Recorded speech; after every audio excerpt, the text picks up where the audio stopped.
Hi, my name is Orianna Bretschger. I'm the CEO and founder at Aquacycl, and welcome to Wastewater Wednesdays. So today we're going to talk a little bit about the technology that Aquacycl offers, the BioElectrochemical Treatment Technology. So we're going to get into the science of it. How does it work? Why does it work? Why is it different? First off, we're using a bioelectrochemical system, right? So we're actually using biology in an electrochemical box. And this is the box. It's about the size of a car battery. And inside of this box, we have anodes. And then on the side walls, we have cathodes.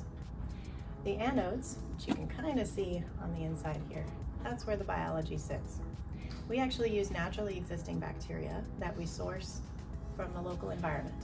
So if we're on a customer site, we're selecting the bacteria that we've sampled from the wastewater that we're treating, or from a local lagoon or drainage ditch. We're looking for natural bugs that are used to the environment that we're going to operate in.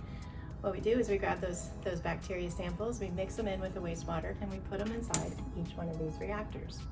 And what happens is the bacteria start to form biofilms, or fixed films, on the surfaces inside of this reactor. And they use that surface not only as a place to live, but as a way to breathe, or a way to respire.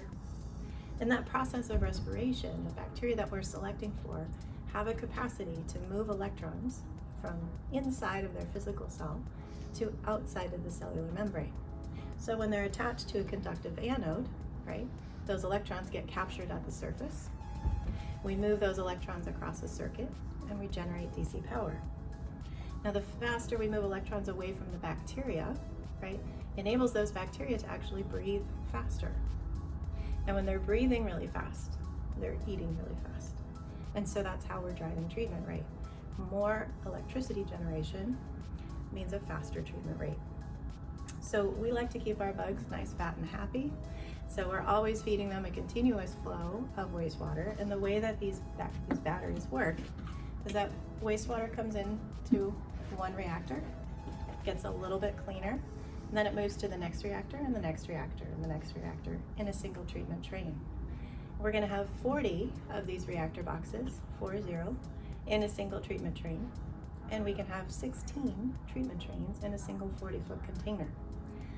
That container can treat anywhere from 800 to 3,000 pounds of biological oxygen demand removed per day. But we're dealing with high concentrations and small volumes. So that loading of, say, 3,000 pounds of biological oxygen demand per day, that's only a flow of about 3,000 gallons per day. But it's a concentration of up to 200,000 parts per million of BOD. Maybe a little bit less. But our goal is to remove it as completely as possible so that the effluent that comes out of our boxes can be discharged to a sewer without significant cost to our customer, or even discharged into a complementary technology to treat it even further for water reuse. So our bugs are beautiful, we love them, and every place we go, we select for the right bugs to do the right job.